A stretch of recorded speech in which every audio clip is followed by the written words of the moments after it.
नमस्कार, टीवी 9 बिहार झारखंड देख रहे हैं आप। मैं हूं आपके साथ शिवम। लोकसभा चुनाव से पहले बिहार के मुखिया नीतीश कुमार ने एक मास्टर स्ट्रोक खेला। जो जातीय जनगणना उनकी जीत थी उसको पूरा भी करवाया और उसके आंकड़े भी सार्वजनिक कर दिए। लेकिन आंकड़े आने के बाद लगातार विवाद बढ़ रहा है। अति पिछड़ा आयोग के पूर्व अध्यक्ष रतन मंडल ने भी आरोप लगाया है कि आंकड़े पूरी तरह से फर्जी हैं, मनगढ़ंत तौर पर इन्हें जारी किया गया है। आज हमारे बीच भागलपुर के जदयू के जिलाध्यक्ष भी मौजूद हैं, प्रवक्ता भी मौजूद हैं और कई सारे सक्रिय कार्यकर्ता हैं। एक एक करके हम बातचीत करेंगे और जानने की कोशिश करेंगे। ये आंकड़े पर लगातार सवाल खड़े हो रहे हैं, क्या कहिएगा इस पे? आंकड़े पर सवाल करना अनुचित है। ये आंकड़ा जो आया है निश्चित रूप से वास्तविक रूप जो आंकड़ा है जो जनगणना कर्मी ने घर घर जाकर किया है। ऐसा तो बहुत आप लोगों ने ही कई जगह इंटरव्यू लिया है। साहब कह रहा है मेरे घर पर आए थे, हमसे जाति पूछा गया है, हमारी क्या इनकम सोर्स है, हमारे पास कितना गाड़ियां हैं, टीवी है, क्या है, सब पूछा गया है। सबके घर में जनगणना कर्मी गए हैं। कई लोग ये भी आरोप लगाए हैं कि हमारे घर तक नहीं आया है। भागलपुर शहर में भी कई ऐसे कुछ लोग ऐसे हो सकते हैं, अगर वो कहीं घर से बाहर हैं तो निश्चित रूप से उनके बगल के भाई हैं, उनसे निश्चित रूप से आंकड़ा लिया गया है। ऐसा मेरे गांव भी हुआ है, जो बाहर में दिल्ली में प्रदेश में सर्विस करते हैं, कोई परिवार यहाँ नहीं है, लेकिन ऐसा गन्ना किससे लेगा? उनके भाई से लिया गया है, निश्चित रूप से लिया गया है। उसका देखिए आंकड़ा उल्टा के, आप तो उसका सारा सबूत पास में है, डीएम के पास में है ना, निश्चित रूप से उल्टा के दिखवा सकते हैं निकाल के। क्या रतन मंडल ने आरोप लगाया, पहले से जदयू में ही थे वो, अब वो आरोप लगा रहे हैं कि नीतीश जी फर्जी आंकड़ा जारी किए। रतन मंडल जी जो बयान दिया है एकदम निंदनीय बयान है उनका।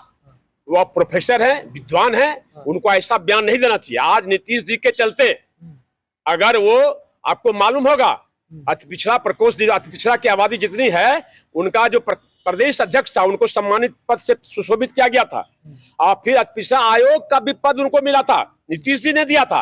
आज नीतीश जी के बारे में बोल रहे हैं कि भागलपुर में मैंने पैदा किया है। अरे नीतीश जी के अगुवाई में उनके सिद्धांत पर 70-75 लाख कार्यकर्ता पैदा हुआ है। आप उनको पैदा क्या कीजिएगा?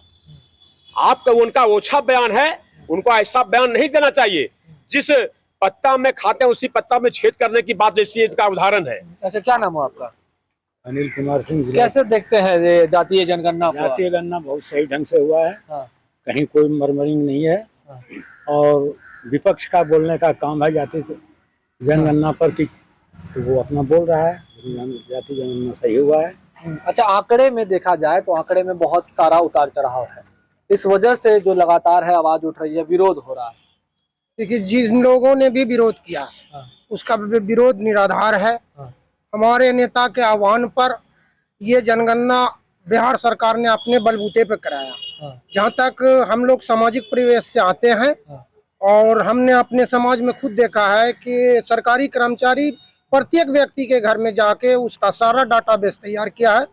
इसलिए ये कहना कि जाति जनगणना फर्जी है, मेरे समझ से उसका दिमाग भी फर्जी है, ऐसा कहने वाले। अच्छा, जिला प्रवक्ता भी हमारे साथ हैं। आप हमको एक बात बता दीजिए, आवाज उठ रहा है, लगातार विरोध हो रहा है, आप फायदा ही गिना दीजिए, क्या क्या फायदा? देखिए, जातीय जनगणना का सबसे बड़ा जो फायदा है समाज में, जो पिछड़ा समाज, अति पिछड़ा समाज, अनुसूचित जाति, अनुसूचित जनजाति समाज के लोग हैं, खास करके अल्पसंख्यक समाज के, इनके तक जो विकास का योजना बनाना है सरकार को। आज विकास का जो स्थिति क्या है, समाज का राजनीतिक स्थिति क्या है, सामाजिक स्थिति क्या है, आर्थिक स्थिति क्या है, ये जातीय जनगणना होने के बाद उसका जो स्थिति स्पष्ट हो गया कि आर्थिक रूप से इस तरह पिछड़ा हुआ है, राजनीतिक रूप से इस तरह पिछड़ा हुआ है अति पिछड़ा समाज। उस आधार पर सरकार अब योजना बनाएगा, जन कल्याणकारी योजना बनेगी और अंतिम व्यक्ति तक का विकास होगा। इसलिए ये जातीय जनगणना का सबसे बड़ा फायदा है कि समाज के अंतिम व्यक्ति तक, अति पिछड़ा समाज का, अल्पसंख्यक समाज में जहाँ शिक्षा की स्थिति बहुत दयनीय है, राजनीतिक रूप से बहुत पिछड़े हुए हैं, उनमें सुधार होगा और समाज में एक समावेशी आएगी। दूसरा, आप जो एक बार बोल रहे थे, लगातार मैं भी सुन रहा हूँ कि इसका जो है कि आंकड़े का कहना, लोगों का आरोप लगाना हो रहा है कि ये आंकड़ा गलत है। तो मैं आपको स्पष्ट बताना चाहता हूँ, ये जो तरीका था, माननीय मुख्यमंत्री जी ने ये जनगणना कराया, उसका जो तरीका था, जिला अधिकारी महोदय के आदेश से जो भी गणना करने वाले थे, सर्वप्रथम उन्होंने घर का किया है। घर पे पहले मार्किंग हुआ है और घर का मार्किंग हो जाने के बाद दूसरे दौर में उस घर में कितने लोग हैं उसका मार्क हुआ, गिनती। इसलिए ऐसा नहीं कोई घर छूटा हुआ है। अगर जाति की बात आ रही है यहाँ पे, जाति का कैसे पता लगाया सही कि जाति किसकी कितनी है अगर घर पर नहीं पहुंचे? नहीं, घर पे तो गए, मैं तो कर रहा हूँ। पहला काम किया कि घर पे मार्किंग किया। पहला राउंड में ये काम हुआ है, इस मोहल्ले में अगर 25 घर है तो घर का मार्किंग हुआ कि 25। दूसरे राउंड में ये हुआ कि इस 25 घर में कितने लोग रहते हैं और मुखिया कौन है। और निश्चित रूप से जब आधार की बात हुई है तो आधार कार्ड के बात होने पे उसके बाद जाति का स्पष्टता हो गया उससे। अच्छा, रतन मंडल के बयान को कैसे देखते हैं? उन्होंने कहा कि अति पिछड़ा के जो आयोग के पूर्व अध्यक्ष है, उन्होंने कहा कि फर्जी आंकड़ा है पूरी तरह से। रतन मंडल जैसा कि हम लोग सुन रहे हैं वह अभी भारतीय जनता पार्टी को मुखातिब हैं और वह उनकी अपनी भाषा नहीं है, वह भारतीय जनता पार्टी की ओर से अब अपनी तरफ से कह रहे हैं। और मैं समझता हूँ जहाँ तक रतन मंडल गलत बोल रहे हैं। अच्छा, आप कैसे देखते हैं इसको, जातीय जनगणना के आंकड़े? जातीय जनगणना बिल्कुल सही हुआ है। हम लोग गांव घर के ही समाज से आते हैं, वहाँ शिक्षक ने वहाँ बिल्कुल सही काम किया है। ये बिल्कुल जातीय जनगणना सही है। आप कैसे देखते हैं? जी, बहुत अच्छा है। जातीय जनगणना जो है ना, जो भी हुआ है बहुत दुरुस्त हुआ है। और जो विपक्ष के लोग जो गलत आवाज उठाते हैं या डाटा को गलत बताते हैं, वह राजनीति से प्रेरित है।